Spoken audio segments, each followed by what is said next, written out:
Have you had a smooth transition in your business back into the salon after your city reopened? I'm so excited for this feature because we get to learn a little bit about her salon workflow after she returned to work after the quarantine and shutdown. If this is your first time seeing me, thank you for joining. And if not, then welcome back to the Salon Chat, where we have real talk with real professionals sharing real life experiences. If you are looking for content that will help educate you, inspire you, and transform your life, your business, and your brand in the salon industry, this is the channel for you, the Salon Chat. So make sure you like this video, make sure you subscribe to our channel, and also hit that bell notification so that you can be notified when we release new content every single week. So join me as we enter the salon and we chat with Delia from Sunshine Braids and Beauty. So I am excited today. I have Miss Delia King from Kansas City, Missouri, and we're gonna have a little salon chat. And Delia is known on Instagram as Sunshine Braids Beauty. Is that right? Yes. Okay, cool. So Delia, I want to first ask you exactly how you got into the hair industry and how long you've been in the hair industry. So this year will be my 23rd year within the hair industry, but it'll be my second year license within the hair industry. Prior to, I just braid majority. That's what I love to do the most. I love everything about braiding. I started when I was around 11, and I conclude that more so because that was when I actually received my first payment for a service. So what started me to braiding was the fact that I was adopted when I was young, and I was adopted at the age of 7. So when I was 7 years old, the mother and father that adopted me at that time were 67 and 72. So with their age being so old, my mom, she would work with me on my hair, but she just wasn't that good at doing hair. And it wasn't, that she didn't try. She just was older. The children that she had prior to me that she birthed were boys. So she never actually gave birth to daughters. She just didn't have that experience. So a lot of times, I would go to school with like ponytails sticking out here and sticking out there. And, I never shamed her for the trying, but I'm sitting in class looking at other little girls' hair that was just so much more manicured and groomed. And it was just like, this can't be life. So I would just kind of sit in class and just stare at a lot of the little girls' hair that I liked. And I would go home and practice on it. And as time went on, I just got better. And then I transferred trying to braid my hair so I wouldn't have to keep coming home doing ponytails each evening. So I was working on that, and the braids turned into cornrows, and then the cornrows turned into micros. And somehow friends started to be interested in what I was doing to my hair. I'll be like, can you do my hair? Next thing you know, I'm in class parting with a pencil, braiding hair. And I just remember what really made me realize that this could be something was when I did my first set of micros, and they took 12 hours, and that lady paid me $10, and I didn't charge anything. So I worked for 12 hours for free because I was just excited to be able to do the micros, the parting, the placing the weave. Like, I was just excited. And when she handed me the $10, I was like, ma'am, I don't charge anything. She was like, you were just working on my hair for 12 hours. You deserve something. You need to understand your work. And it was like, huh? So I got work? Like, well, wait a minute. I've probably worked maybe 3 corporate jobs in my life, and I've sustained my entire life just off hair. Awesome. That's an awesome story. Thanks. So how far into doing those micros for free and making $10, how long had you actually been braiding at that time? The time I received my first payment, I've been braiding about 2 years. Okay. And it hadn't been that level. So it was like, that we used to have this style when we were younger that every chick would do. And we're basically where you part from ear to ear and leave the back down and just braid the front and put the rubber bands. So, you get the little snake braids or the straight braids or the twisties, and you put the little butterfly clips on. I used to do that at school all the time for free. So it used to be to the point where, like, in the 3rd, 4th, and 5th grade, chicks were coming to school with a little handful of rubber bands and be like, can you braid my hair at recess? And I would do it. I'm ecstatic. Like, yeah, I can't wait. So people were walking around like, Delia did these braids, and they were awful. Do you understand? Like, awful. Because one thing I learned too is, I learned that type of braiding. There were no feed-ins back then, any of that. It was just a basic French braid. And as life and society has went on, braids continue to evolutionize to what we now have as feed-ins. So I had to continuate my education to make sure that I was still following the trend. Right. So I want to ask you this question. When did you open your salon? So I opened my official salon under Sunshine's Braids and Beauty July 27th of 2018. And that's where I currently reside. Okay, so prior to that, were you working at someone else's salon, or was you? Yes, I've actually worked in 4 salons prior to my own salon. And that's how I was able, the first corporate location I worked was a barbershop. So I really got a feel for the men's side of styling in the beginning. I braided within a barbershop. And then that's when after there, I worked in 3 hair salons. Okay. So let's get into talking about this quarantine. What was the main thing that you learned during the quarantine?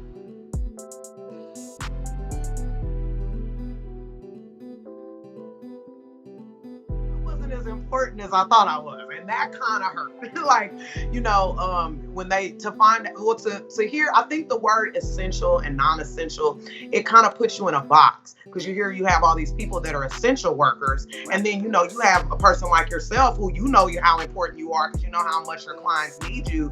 But then to hear you're non-essential, it stinks. And then I feel like each stylist definitely has their own client base, and I had what you would call non-essential clients, but then I had essential working clients who I couldn't service. And that sucks, because like I have nurses and I have teachers, people that were still needed, but I couldn't do anything for them. Right. So it almost like I think that if you're a person who is easily shunned behind the feet, then you would probably run for the hills. But in that time, it taught me that there's avenues that I could go. So like, that's when I learned the importance of the wigs. So that's why I wanted to now make, more wigs, because in that time, if I was on top of my wig making ability, then I could have had wigs ready. Right. So when I was no longer able to touch them, I could have just shot them a wig and they could still be able to do the things that they needed to do. So now I didn't lose clients, but I know a lot of my clients did choose to go to people that were willing to work without. Right. And I wasn't, because I have children, so I wanted to service them. I love what I do. So I was watching them go to these people. I'm just my money, go to other people, but I'm looking at my kids, and it's just like, I love my kids, and I can't die for you when I'd rather die for my kids, and not like that. Right. So how did you keep your mindset positive and focused, especially with homeschooling, because you have kids, and just taking care of your normal household, and still working on, because you couldn't work in your business, you had to work more so on your business. Right. And you developed that amazing website. Did you do that during the quarantine? Yes, I did. That what you're saying is actually exactly what I did. I feel like, because prior to the quarantine, I spent so much time in my business. Right. And I feel like if you don't spend enough time on your business and only in your business, I don't even feel like the business is even being a business. And I didn't realize that until actually when I was kicked out of my business. Like, it's different when you close and you're off on your off day. But when you're actually sent home and you don't get a choice but to not work, I feel like changes the dynamic depending on the person. I know for me in the beginning, it sucked. I was just kind of depressed. Like, because I didn't have a plan. I didn't know what to do. And then honestly, I wasn't a stylist that had a lot of money set aside for that. So like, I know there are a lot of people that learn budgeting better and learn the ability of saving, and there are even some stylists that even have a second job to kind of supplement that lack of when they have those downtimes. I did not. I worked heavily 9:30 a.m. to 6. And I'm not going to lie, I had a lavish lifestyle. I knew, I'm making this day, I'm making this the next. So I'm spending, I'm doing this and that. So it brought me to the understanding of the importance of budgeting, the importance of saving, the importance of the branding. And I didn't see that about the business until I got away from the business. So in that time, that's when I realized, I learned that like a lot of clients will reach out and they'll be like, hey, can I view your work? And I'm like, yeah, sure, go on Facebook or Instagram. Everybody doesn't have a Facebook or Instagram. So that's when I realized it's important that I needed to have my own website. I only come to Sunshine, to Delia, to do my braids. I've been to other salons, and I've been there from sun up to sundown, getting my hair braided, and it only takes one client at a time. She's fast, she's professional, reasonable prices and good quality, and you're gonna have a fun time when you're there. So you just need to come and see her. She's fabulous. Thank you.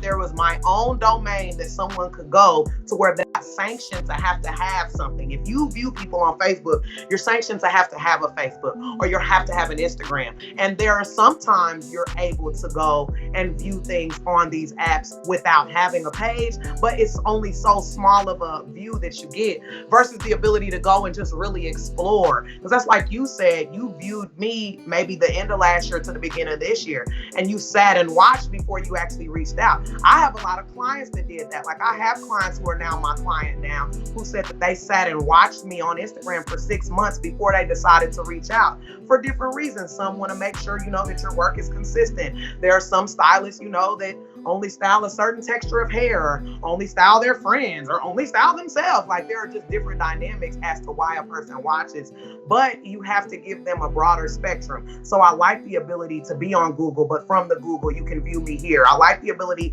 to have the website, but if you're on Facebook. So one thing that I make sure I do now too, though, is to make sure that when I upload in one platform, I'm covering all platforms, because I don't want to just keep one spot with so much going on and you not be able to view me from all aspects. Now, and I didn't learn that until I got into the quarantine, because I seen people are sitting at home on social media more than ever now, shopping. Right. So that what you just said is a completely teachable moment, because I have educated stylists, I have coach stylists, and I'm like, where's your website? They don't have a website. And I'm like, how are you going to continue to communicate with your clients? And I know that my husband, we always say high tech versus high touch. Right. High tech is the way your clients find you on social media, on Google, on all of the social media apps. And like you said, I sat and watched you, your clients sit and watch you, just to kind of see, because that's the only connection that they have with you. They don't know your professionalism when they come into the salon by looking at your Instagram. But I guarantee you that website, when people look at that website, they can tell a little bit more about your personality and your professionalism based on what that website looks like. Because when I saw your website, and I'll post a link in her website in the video, when I saw that website, I was very impressed, because I have not seen a website that looks like that in a long time from a stylist. Now, maybe I haven't seen a lot of. I made that in 2 days. And when you said that, I was like, and that's why I always tell stylists, you can't just run a business with just a social media presence. Right. Social media. Now, I didn't grow up in social media presence, and I started doing hair in '92. We didn't have social media presence, but I always developed my brand based on what I could do. I did photo shoots way back in the day. I incorporated myself. So I did a lot of things with my business, even 2 and 3 years into the industry, but we didn't have social media. But I still kept in contact with my clients the way I could keep in contact with my clients. I did snail mail postcards. I sent thank you postcards out, first time client visit postcards, when we can do that now through email. And that's another thing. So when we talk about communicating with your clients, how did you keep in communication? How did you keep in communication with your clients during this pandemic? So I know when we originally, for me at least, the last day that I worked within my salon was March 22nd. So that day when I went to work, I just went ahead and shut the books. I had only shut them for that first week after, because I knew for a fact we were going home. Right. So I didn't have an idea of how long, I would be shut. And then I sent out in the app that I particularly use to book with my clients, I choose this app called Pocket Suite. And for multiple reasons, it's really a good app. One of the main reasons I chose it though is I learned when you have male clients, they don't always want business, if that makes sense to you. So I wanted an app that provided its own phone number so I wouldn't get those random text messages of how you doing versus the business side. So within that app though, they had a part called active clients. And these are the clients that, are continuously coming all the time. Basically the clients that are on my budget. Because with me being a braider more than a cosmetologist, I don't see my clients as often as people who have clients that get roller sets and things like that. So I have active clients who literally only wear braids. So I reached out to them first and let them know, we will be shutting down. I'm not for when we'll be back open, but I will let everyone know when we are back open. And then I kind of left it there. I had trickles of people that were still wanting to come under the radar. You had some that are like, well, can you open on Sunday? And I'm like, look, no, I can't. And that, really is hard to say to your people, no, and then you got people that don't want to hear no. Everybody's not used to no. So you have to say no and not make a person not feel bad about it and let them know, look, I love you and myself, so I can't put you or myself at risk. And then I don't think enough people realize that it was bigger than just the business. These were counties, because I live in Jackson County inside of Kansas City, Missouri, but my salon is located in Johnson County inside of Overland Park, Kansas. So one issue that I had is Kansas City opened before Kansas. So I had to deal with that because my clients were like, well, we're open, so what's up? But my salon's located in somewhere that opened a week later, and they also shut at different times. So I still had clients, trying to rush and get in, but my salon was already closed. So dealing with that, it wasn't easy. So I just went ahead and made a one message and sent it to everyone in the mass. That way, you didn't have no one feeling no type of way. You don't want to show your favoritism, even though we all know as stylists, we have those clients that we favor more than others. But in this, it was a one-time thing. So I sent that message out, and then I just kind of sat still and didn't say anything. And then I made sure I went on Google, because Google gave you the option to choose to temporarily close your salon. Because I remember when we was about to open, I forgot to get on Google and to take that off. So people were like, hey, are you still closed? It's showing on Google that you're still closed. So I had to get in and remember that. So that was a big deal. Then upon opening, I had to come out with a COVID contract for them to sign, because people do things and don't say anything. Because I know this 2 weeks ago, Lake of the Ozarks is located in Missouri. So stylists and clients of abroad were out there. And it was crazy because I'm looking at them on Instagram, but they booking. And I'm like, no. So I had to reach out and say, and that really kind of stunk, because that's when you have to get into individualism. And it's when you're mixing business with pleasure. Because here I am viewing your Instagram, which is your personal life, and you're out on the boat at the Ozarks, yet you're booking a single service with me for Friday. And they're asking them to self-quarantine, yet they're booking. I even had a client, even say, which sucks to say, but she had stated, that I want to get my hair done before I go into quarantine. Well, it can't work like that. You need to quarantine, then come and get your hair done. And it's like, I get you don't want to be ugly in quarantine, but you got to do what you got to do. That's going to be best for everybody, because you're subjecting the rest of the salon to that. It's bigger than yourself. And I don't think enough people understand, rather you believe in it or you don't. It's about the safety of us all. Right, exactly. So what have you done since you are back at work? At the time of this recording, some stylists are not back at work yet. What have you done, and how does it feel for you being back at work under the new normal? And what precautionary measures have you taken for your safety, your kids, and your clients? So hastily, I do have a prerequisite message that I send each morning to all the clients upon arrival. And it states that, they're not allowed to bring an extra person with them. It's one person in, one person out, to call when they arrive so I can let them in, so that I can give the opportunity to properly sanitize in between, for them not to bring anything extra. If they choose to make their card payment, then the card's usually already on file, so they don't need to bring, if they're going to bring their cash, just bring that exact amount. To wear a mask, because I know with the KBOC, they require that us both wear a mask, and I'm more pertinent to making sure that the client wear a mask, even if I don't have one on. I always have one on, but I talk a lot, so I'm just gonna be honest, my breath gets hot up under there. So it's like, well, you got your mask on, so I can lift mine up a little bit. And I feel like it's nothing for you. My service, I think the longest service I even have is a 4-hour, and I feel like it's nothing for you to come and wear your mask for that small 4 hours, versus me wearing mine continuously through the course of the day. And you should want that. And then upon them arriving also, I have a thermometer that I've just purchased.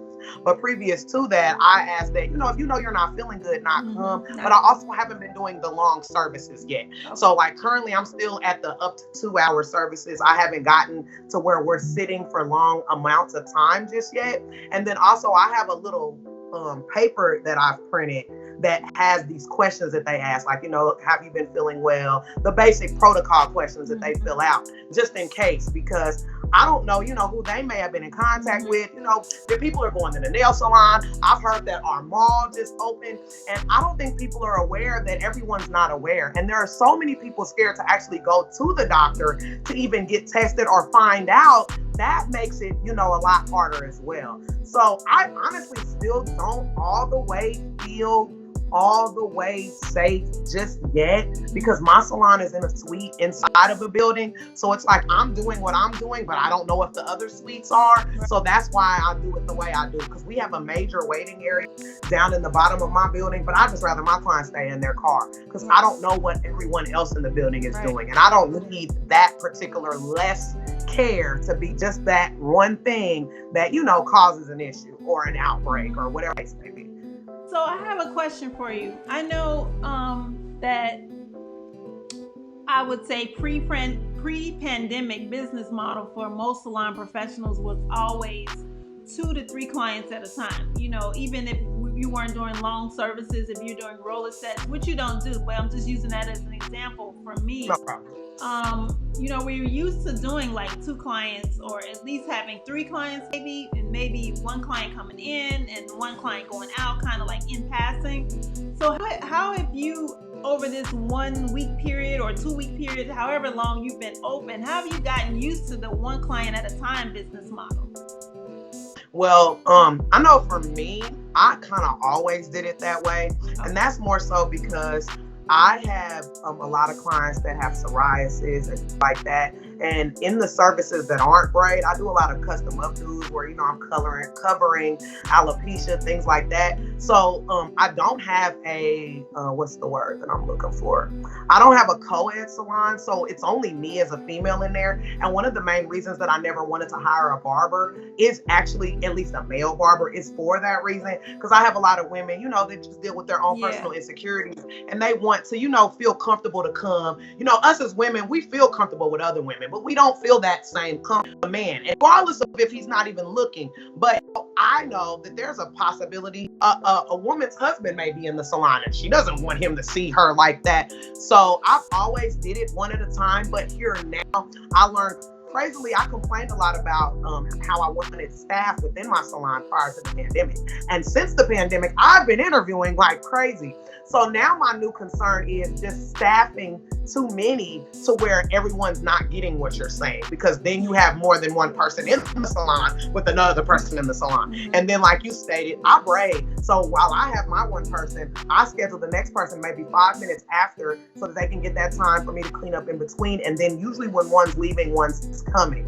But now having more than one person in there with us doing that, that's not to say that they would do that. So the adjustment now is just really getting a client comfortable in knowing that there's not another person sitting within their service, so that it's just us two, so that we don't build up the 6 and 8 and 10 people within the salon and then have to worry about the 6 feet distancing. Because honestly, I think if you spread us about 6 feet twice, that's all the salon I got. Right. Right. A lot of people are dealing with that. So what are some of your future goals, like short-term and long-term goals for your business and your brand? I know. So for my short-term goals in my salon, I'm going to have I currently have a location in Overland Park, and I'm gonna, when everything opens fully, and I'm going to reciprocity my license for Missouri to open a Missouri location. And the reason more so being in Kansas, you can apprentice. So I could actually have people work up under me. In Missouri, they don't allow that.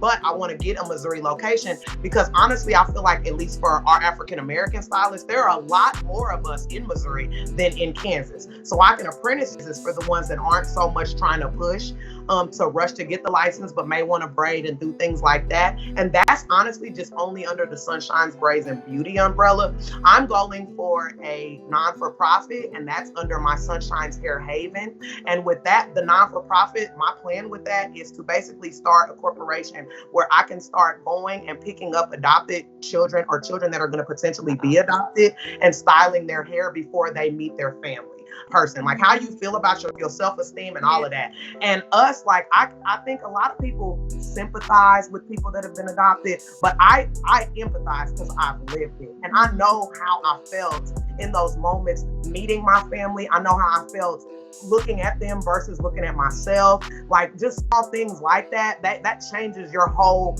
outlook on what you're going up against. And it's already, you feel like a puppy in a box being chosen as it is. So it's like it's everything to you to feel better. And I think that it would be great to be able to go and get these children and, you know, style them, put them on a style regimen, because I want to come out with brochures based off their hair texture so that when a person does adopt them, no matter what their nationality is, they have an idea on how to work with them on their hair, right? Like people trust the Africans for their level of braid, but I want people to trust Sunshine's Braids and Beauty for their level of healthy braids. So yeah, they're up against a whole nother, yes, so I did a little research, and before we close up this interview, this has been amazing. I really, I mean, just getting to know your story has been awesome. But I did see that you were doing some online classes, that you're going to be doing some online classes. Tell me a little bit about that. Okay, so before the pandemic, I was reaching out to people trying to do just basic braiding classes. And I wanted to set up a classroom setting, you know, well before this, of just about 5 to 6 people, more so because I feel like when you open up the class to too many people, you're yourself thin as far as making sure everyone leaves the class educated. So I've done a few braiding classes, and it comes like with a lot, it's a lot in the class because I love to teach. When the pandemic started, I dropped the price and then I turned it to online because we were socially distanced. So I don't know, you know, I felt like in the beginning it was a great opportunity, number one, especially for parents that were at home with these children and already weren't great at braiding and doing hair. So it was, I opened it for that, and then I opened it for any of the teens or chicks that were approaching graduation or something of that sort that wanted to take the opportunity to learn braid so they could have a hobby that can make them money. Because one beautiful thing about braiding that I think a lot of people understand, the main reason you're not really required to have a license to braid is because no chemicals are required. But at the end of the day, where I root and where I love is braids. I love the longevity, I love the understanding, and I just love the way they look. I love it. So I yearn to teach that as a class, and it's just a small class, but it teaches the basics. I have a whole curriculum for it, and I wanted to do it via the internet so that a person can still see me, but be in the comfort of their own home. So I'm still pushing those classes. I've kind of backed off on them right at this exact moment because I've been really focusing on making sure that the opening's been smooth, making sure clients are comfortable, because I've been reaching back out after their services to ask them, did they feel safe? Did they feel comfortable? What were feedback? Because that matters to me also. Yeah. When a person comes to my salon, they get what's called the Sunshine experience. And I am big on that. I feel like that's where my brand comes in. It's more than just the marketing side. That's the brand. It's the Sun experience. Because, I mean, to me, like my husband and I, we always talk about high tech, like I mentioned earlier. So once your client has direct contact with you via social media, via Google, then when they come in, and this kind of leads me to my step-by-step salon flow system that I came out with called the speed styling. Wonderful. I think you had a chance to take a look at that. Yeah.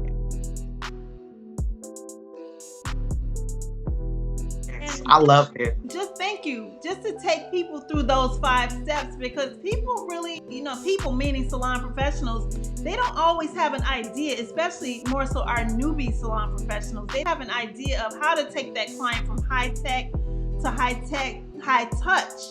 And high touch is when they finally to meet your amazing personality and you start the customer amazement. That's what my husband and I call it, customer amazement. And our salon was called The Abyss, and it stands for Awaken the Beauty of Your Spirit and Soul.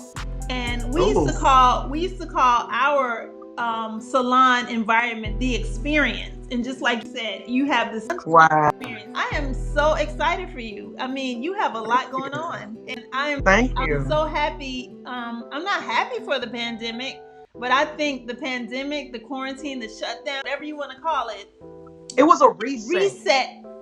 Yes, ma'am. Yes, it resets the ideas, the mindsets of so many salon professionals who actually took that time and did something positive with that time. Because I always say that we work so much in our business that we never get a chance to work on our business. It's so true. I learned that. Is gonna kind of really just blow up from this point, because you work so much on your business, and now that you're working back in your business, when you are the days that you are off, you know to take that time to 2 hours, 3 hours on Monday to work on your business. So you are amazing, girl. Oh, thank you so much, girl. You're gonna make me cry. Yeah, I am so excited. I mean, you have an amazing story, like that adoptive story, I mean, you know, even though you are adopted, all of that happened for a reason, because you got right into the braiding, and now you can change so many lives with other kids being adopted, you know, little African American baby boys and girls, because these boys are growing hair too, like girls. They love it. And vice versa. There are, and vice versa, because like there are Caucasian and Mexican children that get adopted by other ethnicities and nationalities. Yes. And, to bring home a Caucasian child, but use pink oil moisturizer shampoo on them, that wouldn't be the wise choice. So, you want to make sure that all dynamics and everyone is being serviced. And I love all people, just like the sun. Yeah. You are full of sun, girl. And I love the sun. I like thrive off of the sun. This is my first virtual salon chat. And I'm so excited to have been chosen for this. Yes, I want to say thank you for taking this time out. I know we had a few technical difficulties, and people might see a little bit of that on the screen, but that's okay. This has been an amazing time spent with you, and I will definitely be reaching out to you as soon as we get this video launched. You will be the first to know the link so that you can share with all of your people. Okay, I plan to. Yeah, have an amazing rest of your day. I really appreciate it. Thank you so much, and I appreciate you too. And thank you for having so much patience with me. Yes, blessing. That salon chat really hit my heart, from the adoptive piece to how she got started braiding. I mean, that was an amazing story. And I hope you enjoyed it as much as I did. And remember, click the link down below so that you can download the ultimate speed styling system. It will help you get faster, get more efficient, and also still profit from your business, even though you have to do one client at a time. Yes, a model that we've been involuntarily introduced to after opening our businesses back up after the quarantine. Are you ready to expose your business and your brand and your amazing story to the world? Hit us up and let us know. But until next time, peace.